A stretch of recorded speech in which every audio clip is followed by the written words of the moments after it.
Crystal Eastman, your spirit's alive and rising. Crystal Eastman, your name will never die. Sister Eastman, your... Born on June 25, 1881, Crystal Eastman was a peace activist, suffragist, workers' rights activist, co-founder of the ACLU, and co-creator of the Equal Rights Amendment for Women. And she was one of the founding mothers of the Women's International League for Peace and Freedom. A brilliant woman, Crystal Eastman graduated from Vassar College in 1903, then a year later obtained her master's in sociology from Columbia University. 3 years later, she graduated second in her class from New York University Law School.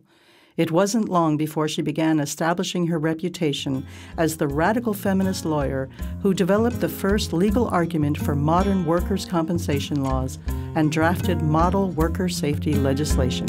In his book, The Point of Pittsburgh, labor historian and professor Dr. Charles McCollister describes Eastman's groundbreaking work. Crystal Eastman came to Pittsburgh at the age of 26 in 1907. Hired by Paul Kellogg of the Pittsburgh Survey, she stayed more than a year investigating the industrial accidents that occurred in Allegheny County during 1906 to 1907. Her study of the 526 workplace deaths in a 12-month span analyzed the hazards of various occupations and detailed the profound impact the deaths had on workers' families. She also highlighted the inadequacy of the law in regard to worker protection and exposed the pitiful levels of compensation paid for worker death and injury. Her classic Work Accidents and the Law is one of the most important contributions to the cause of worker health and safety produced in the United States. 1914, war breaks out in Europe. In New York, 1,500 women dressed in black marched silently down Fifth Avenue to the sound of muffled drums, marking the end of peace.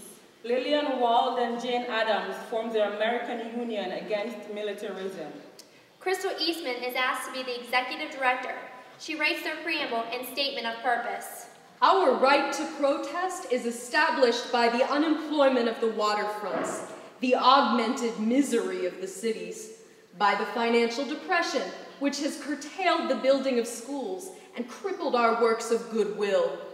War has brought low our conception of the preciousness of human life, just as slavery brought low our conception of human dignity.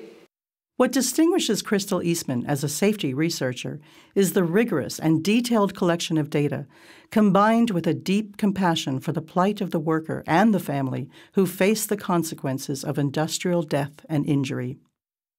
As she investigated 526 industrial deaths and 509 hospitalizations of workers, and followed 132 families of married men for up to 18 months after the accident, she interviewed witnesses and family members and composed a view of industrial safety that was worker-centered.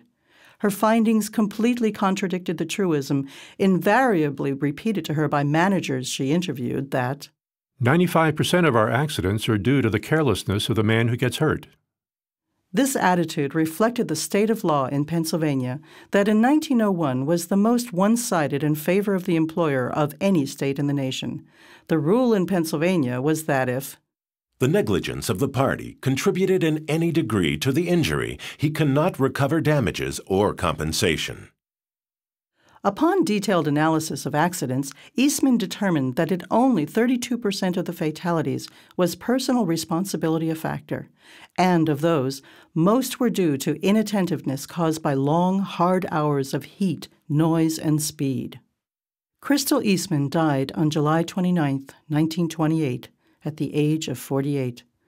A week later, The Nation magazine carried Frida Kirchway's eloquent obituary.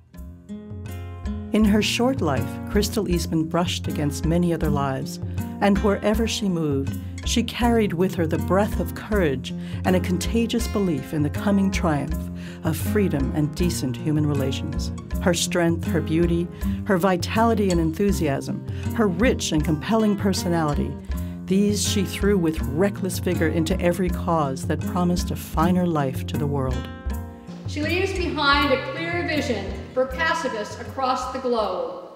Our function is to establish new values, to create an overpowering sense of the sacredness of life so that war would be unthinkable, so that when international disputes arise, when lives have been lost, when our rights have clearly been invaded, we shall not turn to wholesale, deliberate destruction of life as the means of settling these disputes, of avenging those deaths, of asserting those rights. Crystal Eastman was a great leader. When she spoke to people, whether it was to a small committee or a swarming crowd, hearts beat faster and nerves tightened as she talked. Force poured from her strong body and her rich voice, and people followed where she led.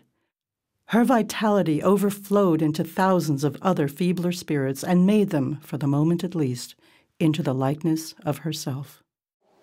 I look around me and see us all as daughters of Crystal Eastman, the lifelong feminist and internationalist who carried with her the breadth of courage and a contagious belief in the coming triumph of freedom and decent human relations, who believed in peace, universal democracy, and absolute equality for all. This is when knowing feminist history is so wonderful.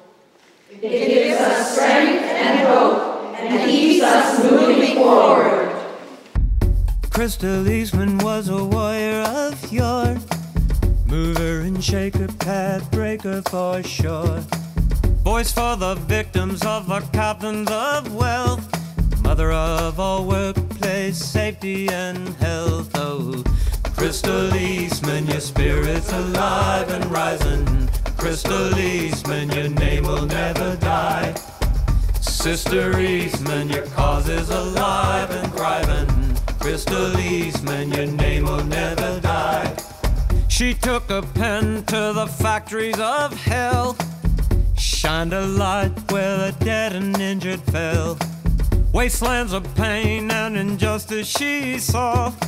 She wrote the first workers' compensation law. Oh, Crystal Eastman, your spirit's alive and rising. Crystal Eastman, your name will never die. Sister Eastman.